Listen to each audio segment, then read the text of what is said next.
बिस्मिल्लाहिर्रहमानिर्रहीम। अस्सलामु अलैकुम। जी नाज़रीन, आप देख रहे हैं बाब इमाम टीवी और बाब इमाम टीवी पर आज की इस वीडियो में मैं आपके सामने आइम्मा अहले बैत अलैहिमुस्सलाम की वो हदीसें पेश करूँगा कि जिनमें आइम्मा अहले बैत अलैहिमुस्सलाम ने फरमाया कि जब भी कोई शख्स दावा इमामत करे तो उसके दावा इमामत को उस वक्त तक कबूल नहीं किया जा सकता जब तक वो अपने दावे पर इन दलाइल को पेश न करे। वो दलाइल ही जो उसकी इमामत पर दलील बनते हैं। मैं आज कोशिश करूँगा कि आपके सामने वो तमाम हदीसें जो आइम्मा अहले बैत अलैहिमुस्सलाम की दलील इमामत पर मौजूद हैं वो आपके सामने पेश करूँगा। इस वीडियो को बनाने का मकसद ये है कि एक शख्स है जो इस ही किताब जहाँ से अभी मैं आपके सामने वो तमाम हदीसें पेश करूँगा, यहाँ से अपनी मर्ज़ी की एक हदीस निकाल के वो अपनी ज़ात पर फिट करता है और लोगों को इसकी तरफ मुतवज्जा करके अपने घरों में शामिल करने की कोशिश करता है। आज मैं चाहूँगा कि हर सच का सच और झूठ का झूठ, हम तमाम की तमाम वो हदीसें जो इस ज़ैल में आइम्मा अहले बैत अलैहिमुस्सलाम से मौजूद हैं, मैं वो तमाम की तमाम हदीसें आपके सामने पेश करूँगा। ये किताब जिस किताब से उसने ये एक हदीस निकाल के लोगों को अपनी तरफ मुतवज्जा कर रहा है, मैं चाहूँगा कि बाकी तमाम हदीसें भी जहाँ से उसने ये हदीस निकाल के अपनी मर्ज़ी की लोगों को बता रहा है, वो सारी हदीसें मोमिनीन के सामने पेश करूँ। ये किताब असूल काफ़ी है, जिल्द नंबर 2 है, उर्दू के अंदर है और बाब नंबर 61 है। आए हम सबसे पहले इस किताब को देखते हैं, इस किताब के अंदर टोटल कितनी हदीसें हैं और फिर इंशाअल्लाह उस पर बात करते हैं। यकीनन नाज़रीन इकराम, ये हदीस की किताब जो है बाब नंबर 61 है, वो अमूर जो वाजिब करते हैं हुज्जत इमाम अलैहिस्सलाम को, यानी कि एक इमाम की इमामत पर जो चीज़ दलील होती है वो क्या है, आएँ ज़रा हम इस हदीस के अंदर देखते हैं। तो ये पहली हदीस जो है अबू बसीर से रवायत है। मैंने इमाम रज़ा अलैहिस्सलाम से पूछा, इमाम जब मर जाए तो इसके बाद वाले इमाम को कैसे पहचाने? फरमाया, इमाम के लिए कुछ अलामात हैं, इनमें से एक ये है कि वो अकबर औलाद पिदर हो, यानी वो अपने बाप का बड़ा बेटा हो और इसकी फजीलत और वसीयत हो। सिर्फ बड़ा बेटा ना हो बल्कि उसके लिए पास फजीलत का होना हर हाल में ज़रूरी है और उसके पास वसीयत का होना भी हर हाल में ज़रूरी है। और जब बैरूनी मकामात से लोग आएँ और पूछें फ़लाँ ने अपना वसी किस को बनाया, तो लोग कह दें फ़लाँ को, यानी उसके मुतल्लक शोहरत भी हो। यानी पहला इमाम जो है वो अपनी ज़िंदगी में अपने बाद वाले जिस इमाम को इमाम बना रहा है वो इतना मशहूर हो कि लोग जहाँ पर वो मौजूद हों तो जब उनसे पूछा जाए किसी से पोशीदा ना हो कि इमाम कौन है, बल्कि इतना वाज़ेह हो कि शहर के लोग बताएं कि अपने बाद इसको इमाम बनाया। इसके बाद, और नबी के हथियार हम में बजाय इस ताबूत के हैं जो बनी इसराइल में था। इमामत के पास हथियार होते हैं चाहे इमाम कहीं हो। नाज़रीन इकराम, ये हदीस यकीनन आपने मुलाहिज़ा की जिसमें इमाम अलैहिस्सलाम ने ये बता दिया कि सबसे पहला क्या होता है कि वो बड़ा बेटा होता है। सिर्फ बड़ा बेटा नहीं होता बल्कि उसमें कोई ऐब भी नहीं होना चाहिए, वो मासूम होना चाहिए और उसके साथ साथ उसके पास अपने बाप की वसीयत का होना भी ज़रूरी है। और यहाँ तक इमाम अलैहिस्सलाम नहीं रुके बल्कि इमाम अलैहिस्सलाम ने फरमाया कि उसका बाप जब उसको इमाम बनाए तो इतना शोहरत होनी चाहिए कि जहाँ जिस इलाके में वो मौजूद हो उस इलाके के लोगों के से वो पोशीदा ना हो, और जब बाहर से लोग आके उनसे पूछें तो इतना मशहूर हो कि वो लोग फ़ौरन बता दें कि फ़लाँ इमाम ने अपने बाद फ़लाँ शख्स को अपना इमाम बनाया है। इसके अलावा इमाम अलैहिस्सलाम ने फरमाया कि उसके पास जो हमारे पास जो इमाम होता है, हकीकी इमाम होता है, उसके पास ताबूत, जिस तरह बनी इसराइल के पास ताबूत था, इस ही तरह हमारे पास जो है वो हथियार होते हैं। क्या होते हैं? हथियार होते हैं। इंशाल्लाह आगे चल के इन हथियारों पर भी बात होगी कि वो हथियार क्या होते हैं। आइए ज़रा मज़ीद आगे वाली हदीस को देखते हैं कि इसके बाद इमाम अलैहिस्सलाम दूसरी हदीस में क्या फरमाते हैं। यह हदीस नंबर 2 है। दूसरी हदीस के अंदर रावी कहता है कि मैंने इमाम जाफ़र सादिक अलैहिस्सलाम से पूछा, अमर इमामत को वजीज़ लेने वाले और गलत दावा करने वाले पर हुज्जत क्यों कर तमाम हो। ये शख्स कह रहा है कि इमाम अलैहिस्सलाम कि एक शख्स जो है झूठा दावा भी कर सकता है, सच्चा भी। सच्चे और झूठे दावा करने वाले की पहचान क्या है? तो इमाम अलैहिस्सलाम ने फरमाया, इससे हलाल और हराम के मुतल्लिक़ पूछा जाए। फिर मेरी तरफ मुतवज्जा होकर फरमाया, 3 किस्म की हुज्जतें हैं जो सिवाय इमाम के किसी में नहीं पाई जाती। अव्वल ये कि सब लोगों से औला व अफजल हो और उसके पास तबरकात रसूलुल्लाह सल्लल्लाहु अलैहि वसल्लम हो, और इसके लिए खुल्म खुला वसीयत हो कि जब लोग बड़े या बच्चों से शहर में आकर पूछें कि फ़लाँ ने किसके मुतल्लिक़ वसीयत की, तो लोग कह दें कि फ़लाँ इब्न फ़लाँ के मुतल्लिक़ की। नाज़रीन इकराम, ये भी बिल्कुल वही पहली हदीस की तरह जिसमें जो आपके सामने पेश की, इख्तिताम इस हदीस का भी वैसा ही वैसा है। अब यहाँ रुक के मैं एक बात करूँगा। ये बात 11 आइमा के लिए तो हो सकती है, इमाम अली अलैहिस्सलाम से लेके इमाम हसन अस्करी अलैहिस्सलाम तक, तो ये बात आखिरी जो है कि वो इतनी शोहरत होनी चाहिए। ये 11 आइमा के दौर में तो समझ में आता है।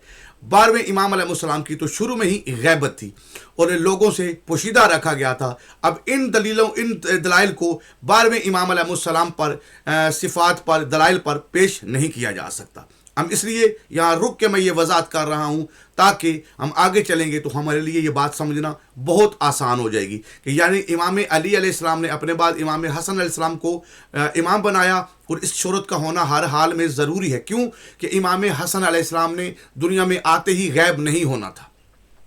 तो अब इमाम हसन अलैहिस्सलाम के लिए तो ये बात समझ आती है। फिर इमाम हसन अलैहिस्सलाम के बाद इमाम हुसैन अलैहिस्सलाम के लिए, इमाम हुसैन अलैहिस्सलाम के बाद इमाम ज़ैनुल आबिदीन अलैहिस्सलाम के लिए, इमाम ज़ैनुल आबिदीन अलैहिस्सलाम के बाद इमाम मोहम्मद बाक़र अलैहिस्सलाम, यानी इसी तरह करते करते 11 आइमा तक तो ये बात समझ में आती है, क्योंकि उन्होंने एक इमाम के बाद दूसरा इमाम उस इमाम की मौजूदगी में ही मौजूद होता है और लोगों से पोशीदा नहीं होता। ना इन 11 आइमा की गैबत हुई है, तो जिस इमाम की गैबत शुरू में ही होगी, अब उसके लिए ये दलील ये तो साबित नहीं हो सकती।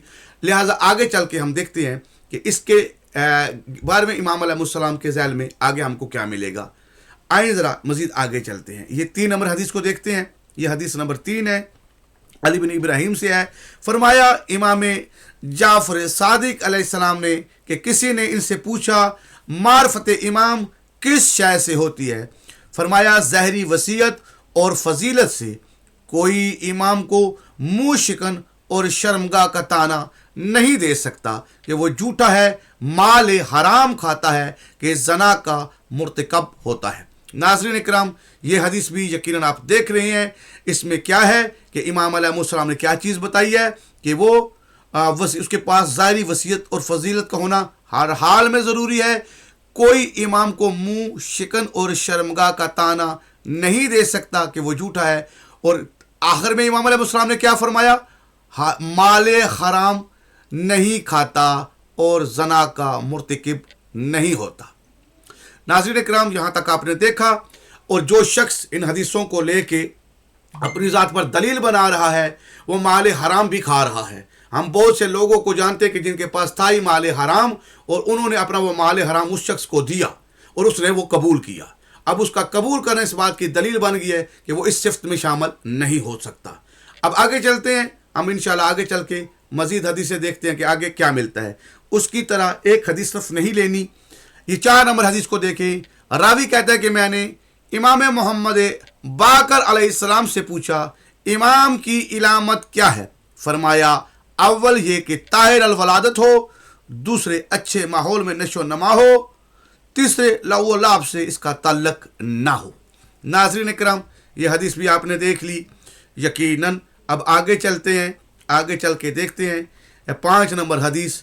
ये है 5 नंबर हदीस जो आपकी आंखों के सामने है, किताब अल हुज्जा, पेज नंबर 198। रावी कहता है कि मैंने इमाम रज़ा अलैहिस्सलाम से पूछा कि अमर इमामत पर क्या दलील है? पहले ये कि औलाद अकबर हो, यानी सबसे बड़ा बेटा हो, दूसरे साहिब फजीलत हो, उसमें कोई बुराई ना हो, तीसरे इसके लिए साबका इमाम ने इस तरह वसीयत की हो कि जब बाहर के लोग शहर में आकर पूछें कि फलां ने किसके लिए वसीयत की है, तो सब कहें फलां बिन फलां के मुतल्लिक, और ये जहां कहीं जाए तबरकात रसूल इसके साथ हैं। नाज़रीन इकराम, यकीनन आपने ये हदीस भी मुलाहिज़ा की। मैं चाहूँगा मज़ीद आगे चलते हैं, हदीस नंबर 6 को देखते हैं। हदीस नंबर 6 के अंदर हिशाम इब्न सालम से मरवी है कि मैं फरमाया इमाम जाफ़र सादिक अलैहिस्सलाम ने अम्र इमामत औलाद अकबर के लिए इस वक्त है जब इसमें कोई ऐब ना हो। वही जो पहले मैंने ऊपर आपके सामने सारी हदीसें बयान की हैं, उन्हीं हदीसों के ज़ैल में ये हदीस भी है।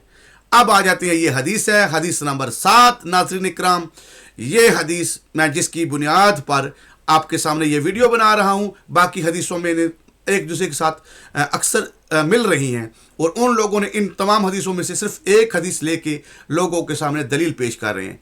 आज ये 7वीं हदीस मैं आपके सामने पेश कर रहा हूँ। ये 7वीं हदीस है, अपनी मर्जी से कोई छांटी नहीं की, जो हदीसें इस बाब के अंदर हैं वो मैं आपके सामने पेश कर रहा हूँ। अब ये 7वीं हदीस है, अबू बसीर से मरवी है, मैंने इमाम मूसा काज़िम अलैहिस्सलाम से पूछा कि मैं आप पर फिदा हूँ, इमाम की शनाख्त कैसे होती है? हज़रत ने फरमाया, चंद खसलतों से। अव्वल वो चीज़ जो इसके पिदर बुजुर्गवार की तरफ से होती है, इससे इशारा था अपने नस्ब और तयन के मुतालिक, ताकि ये लोगों पर हुज्जत हो। दूसरे, जब इससे सवाल किया जाए तो जवाब दे, और अगर इब्तदाए सुकूत हो तो कल की खबर दे, यानी आने वाले कल की खबर भी दे, और हर जबान में कलाम करे। मुझसे फरमाया, ए अबू मोहम्मद, यहाँ से उठने से पहले एक अलामत तुम्हारे सामने आने वाली है। थोड़ी देर बाद एक मर्द खुरासानी आया और उसने अरबी ज़बान में गुफ्तगू की। हज़रत ने उसका जवाब फ़ारसी में दिया। मर्द खुरासानी ने कहा, मैंने ये समझते हुए अरबी ज़बान में कलाम किया कि आप फ़ारसी से बखूबी वाकिफ़ न होंगे। फरमाया, सुबहान अल्लाह, अगर मैं अच्छी तरह जवाब ना दूं तो फिर तुझ पर मेरी फजीलत कैसी? फिर हज़रत ने मुझसे फरमाया, ए अबू मोहम्मद, कुनियत अबू बसीर, इमाम पर ना किसी आदमी का कलाम पोशीदा होता है, ना परिंदा का, ना चौपाए का, और ना किसी और जानदार चीज़ का, पास जिसमें यह खसूसियत नहीं वो इमाम नहीं। नाज़रीन इकराम, यकीनन ये 7 हदीसें थी इस बाब के अंदर। मैंने 7 की 7 हदीसें आपके सामने पेश कर दी, और आखिरी हदीस जिसमें इमाम अलैहिस्सलाम ने फरमाया, मज़ीद दलाइल इमामत को भी पेश कर दिया जो साबका हदीसों के अंदर नहीं। इस हदीस के अंदर पूरी वजाहत है कि इमाम हर ज़बान का आलम होता है, हर मखलूक की ज़बान का आलम होता है। अगर उसमें ये सिफ़ात ना हो तो वो इमाम नहीं हो सकता। नाज़रीन इकराम, ये सारी चीज़ें थी जो मैंने आपके सामने पेश की। मज़ीद भी मैं इसके ज़ैल में 20 हदीसें इस ही किताब से आगे चल के दूसरी वीडियो के अंदर वो भी पेश करूँगा। और फिर ये सवाल होता है कि इमाम अलैहिस्सलाम से क्या हम जो दावा इमामत करें और उसके बारे में हम ना जानते हो कि ये सच्चा है या झूठा है, तो क्या हम उससे दलील मांगने का हक रखते हैं? क्या आइम्मा अहले बैत अलैहिस्सलाम ने यह हमको हक दिया है या नहीं? ये बात भी मैं आपके सामने पेश करूंगा कि आइम्मा अहले बैत अलैहिस्सलाम ने यह हक लोगों को दिया है, क्योंकि आइम्मा अहले बैत अलैहिस्सलाम जानते हैं कि बहुत से झूठे लोग भी दावा इमामत करेंगे। तो अदल ये है कि आइम्मा अहले बैत अलैहिस्सलाम ने ये कानून भी दिया कि झूठे और सच्चे की पहचान के लिए यही सिफात आइम्मा अहले बैत अलैहिस्सलाम ने इसलिए दी कि तुम इन सिफात के ज़ैल में उसको परखो। अगर वो इन सिफात पर पूरा उतरता है, इन दलाइल पर पूरा उतरता है, तो वो सच्चा इमाम है, अगर नहीं तो वो झूठा इमाम है। और इमाम अलैहिस्सलाम का ये दलाइल देना इस बात की दलील है कि इमाम अलैहिस्सलाम ने इस ही लिए दिया है कि जो दावा इमामत करे हम इन दलाइल को देखें कि उसके पास है या नहीं। और ये लोग जो हैं ये कहते हैं कि नहीं, आप दलील नहीं मांग सकते। तो नाज़रीन इकराम, इस पर मैं मुकम्मल एक वीडियो बनाऊंगा, वो आपके सामने पेश करूंगा। तब तक के लिए इजाज़त चाहता हूँ, दुआओं में याद रखिएगा। अस्सलामु अलैकुम।